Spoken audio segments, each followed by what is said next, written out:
Yesu ashimwe. Ariko mumbabarire ndumva afise ubwoba. Shatani ntashaka ko ndamara amazi. Mumara amazi. Urumva ufise ubwoba? Reka ndagusengera ubwoba buhere. Mana ndamusengeye ashira manga imwemu y'ubwoba yose igende kure mu izina rya Yesu. Amen. Uboni sawa? Yesu ashimwe. Urumva Shatani ntashaka ko umuntu ashinga intahe kugira ngo tumara amazi ibyo akora. Iminsi yose yashaka gushinga intahe numva nkuma ashaka guma nicaye. Abandi bagahaguruka ngo mfise ubwoba. Tubwire rero iki Imana yakoze. Yesu ashimwe. Amen. Je nukuri ibintu Imana inkora ni byinshi cyane. Sinohera hehe ngo mpereze hehe nukuri. Ni byinshi cyane Imana inkorera ariko ikintu gitumye mpaguruka muri umwanya kugira ngo nshime Imana imara amazi Shatani binkorera inkore bibi byose ariko nk'abanyemaza ntimuza bazima. Shakanda imara amazi hari ikintu Imana nkoreye muri iyi minsi ikandagishe ku mugaragaro. Ni byinshi cyane nukuri sinobiheza.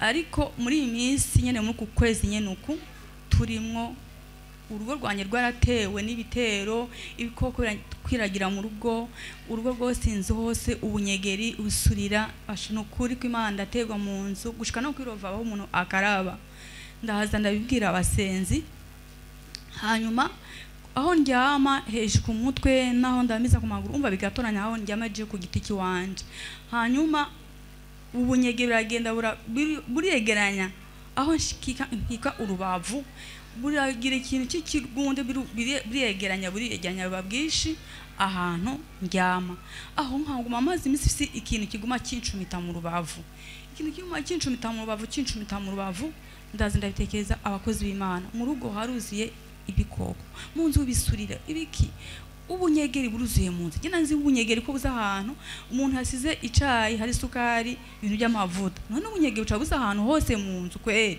ibintu nibiki ndaza ndabitekeza abakozi b'Imana ati ibyo nibitero ndaza rero ndabibabwira nti rero mu nzu kuburaho ndyama mizuku mu rubavu agama hacumita mw'ikintu candaza ndabitekeza abakozi b'Imana umukozi w'Imana uye mugenzi wa Bosco w'inzo muhungu bakorana mugenzi wa Musenzi ndayimutekeza ndayimubwira ukuntu neza ngati nta kibazo shimutima hamwe bizohera rero no kuri Imana ihabwa icubahiro Imana yacu ngaha twamenye ni kuko Imana imara amazi je naje ndumumama nuko marika ndayishinga intahe ko kandi n'abatabizi babyumve je naje ngaha ndumumama sanzwe ariko ndazi ko Imana je yarankwe ko agasuzuguro Imana je yaranyiyeretse umuntu yaje ngaha kuri umusozi wo ngaha nuko Imana ajya yishima uko hezage wakose ajya yishima twebwe ngaha je mama bose baje ngaha je ngaha narahabonye Imana alleluya amen je ni byinshi cyane Imana yankoreye n'ubiguma inyiyereka iguma ingwanirira imitego imaze iminsi ikurikiranye icicikanya ku muryango mu rugo rwanje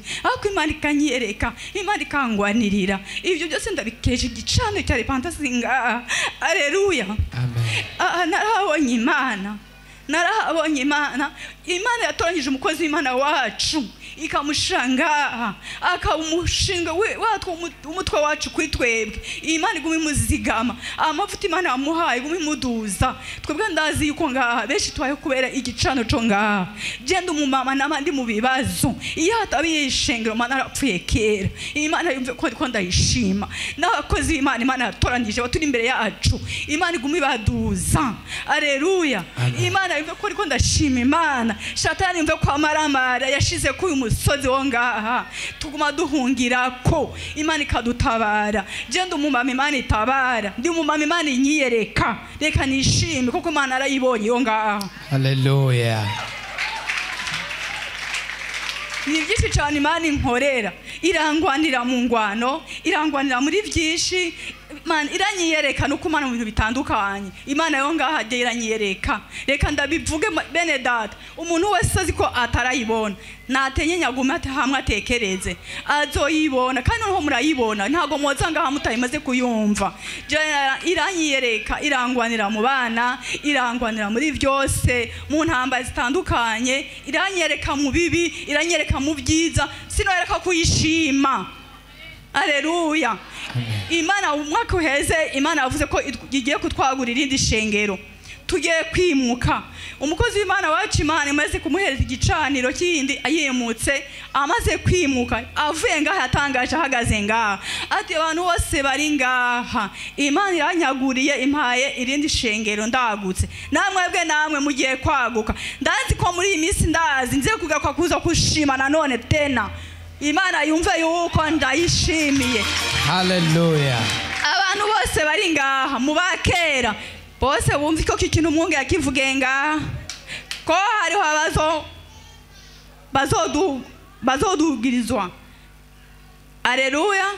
Mungu yagitangaje hano ko tugiye Imana twaguriye duhaye irindi shengero twimutse, namwe mutezwa namwe kuduzwa. Haleluya. Najewe rero ndafise amashimwe n'amashimwe cyane ngaha ku mutima, nta kamaro ko nobinyanyagiza cyane kuko ngaha hariho bagasuku baba baguma babanze bumviza amashimwe y'abantu kandi benshi niho baba bayaryoherewe, ariko Imana yumve yuko jewe mfise amashimwe muri jewe. Komera Imana amashi menshi cyane. Imana y'igicaniro cya repentance tuyongera amashi menshi cyane. Hari ibimenyetso bimwe na bimwe bizokwereka ko hariho presence y'abarozi canke y'ubushobozi bw'umwijima mu nzu iwawe. Kwa Mungu nzobibabwira ndabibatondeshereze mu nzu canke aho ubuzungurutse. Hari ibimenyetso ushobora kubona. Jewe nshobora kuba ahantu ntagiye no mu mpemu ndahari nkavuga ni hano hariho imiryango yugurutse y'abarozi, hano hariho iki, hano hariho iki, hano hariho iki, kandi ntarinze kuja mu mpemu. Nzobibabwira ku munsi wa Mungu. Ariko urumva ko Imana yamukoreye ibitangaza, arirata Imana y'igicaniro cya repentance. Ariko abirata Imana y'igicaniro cya repentance bahe batere haleluya. Uyu munsi nawe Imana ikwiyereke mu izina rya Yesu.